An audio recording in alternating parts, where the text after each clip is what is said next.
샬롬, 평안하십니까? 현대 교회는요, 말씀의 홍수 속에서 살고 있습니다.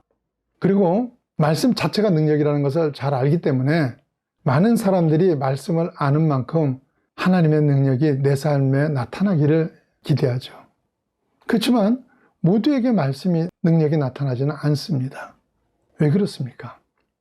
이스라엘의 엘리 제사장 시절에 블레셋 사람들이 침공을 했습니다. 엘리 제사장이 누군지 아시죠? 한나가 성전에서 기도할 때 은혜에 취한 건지 술에 취한 건지를 구분 못하던 제사장이에요. 자, 사무엘상 4장 2절 말씀입니다. 블레셋 사람들이 이스라엘에 대하여 전열을 벌리니라. 그 둘이 싸우다가 이스라엘이 블레셋 사람들 앞에서 패하여 그들에게 전쟁에서 죽임을 당한 군사가 4,000명가량이라. 자, 이스라엘의 역사에 자주 등장하는 블레셋은 지금 팔레스타인을 말하죠. 그러니까 이들은요, 수천 년간 이스라엘과 대적관계로 지내고 있는 거예요. 이 블레셋과 전쟁을 해가지고 4,000명이 죽고 패했습니다. 이런 패배를 당하고 진영으로 돌아오니까요. 사무엘상 4장 3절 말씀입니다. 백성이 진영으로 돌아오매 이스라엘 장로들이 이르되 여호와께서 어찌하여 우리에게 오늘 블레셋 사람들 앞에 패하게 하셨는고 여호와의 언약궤를 실로에서 우리에게로 가져다가 우리 중에 있게 하여 그것으로 우리 원수들의 손에서 구원하게 하자 하니. 자, 이스라엘이 가나안에 입성할 당시 가장 앞에 세웠던 것이 무엇입니까? 언약궤죠. 즉 하나님의 말씀이 들어있는 궤입니다. 그 언약궤를 앞세운 이스라엘은 정말 놀라운 역사를 체험하면서 승승장구를 했었습니다. 그래서 이 기억을 떠올리면서 궤를 모시고 와서 싸우자고 합니다. 그래서 사무엘상 4장 4절과 4장 5절 말씀입니다.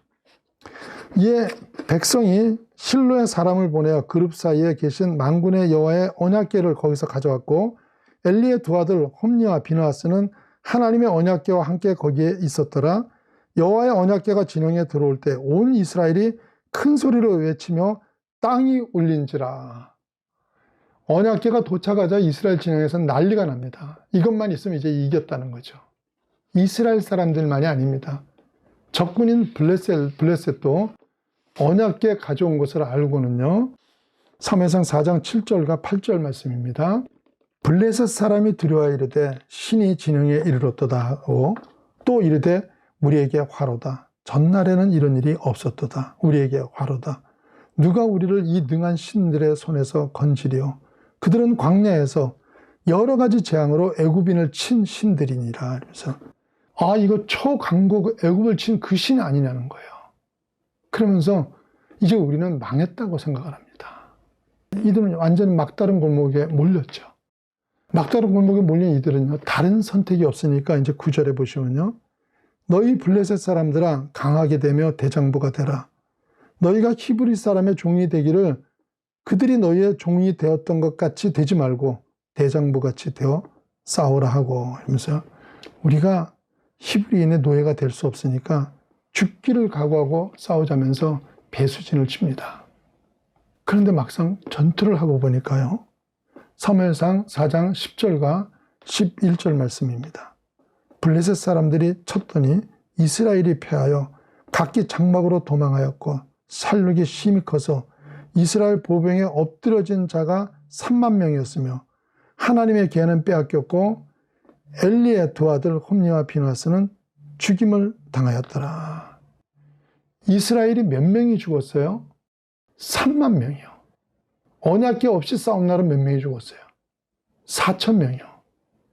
언약궤 없이 싸운 날은 4,000명이 죽었는데 적군까지도 벌벌 떠는 언약궤를 모시고 와서 싸운 날은 3만 명이 죽고 하나님의 궤까지도 빼앗깁니다.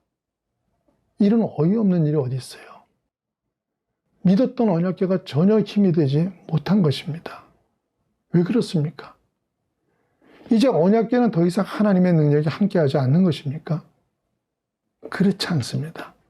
언약궤를 빼앗은 블레셋이 이 궤를 자신들의 신상이 있는 곳에 함께 놓았습니다. 자, 사무엘상 5장 2절과 3절 말씀입니다. 블레셋 사람들이 하나님의 궤를 가지고 다곤의 신전에 들어가서 다곤 곁에 두었더니 아스돗 사람들이 이튿날 일찍이 일어나 본즉 다곤이 여호와의 궤 앞에 엎드러져 그 얼굴이 땅에 닿았는지라 그들이 다곤을 일으켜 다시 그 자리에 세웠더니 블레셋의 신인 다곤이 언약궤 앞에 엎드려져 있는 것이에요. 얼마나 놀랍고 기분이 나빴겠습니까? 그래서 다시 세워놨더니요. 5장 4절입니다. 그 이튿날 아침에 그들이 일찍이 일어나 본즉 다곤이 여호와의 궤 앞에서 또다시 엎드러져 얼굴이 땅에 닿았고 그 머리와 두 손목은 끊어져 문지방에 있고 다곤의 몸뚱이만 남았더라. 다음 날은 아주 머리하고 손목이 끊어져 버리고 몸통만 남은 거예요. 언약궤의 능력은 여전했던 겁니다. 그런데 왜 이스라엘이 전쟁에 패하고 언약궤까지 뺏긴 겁니까?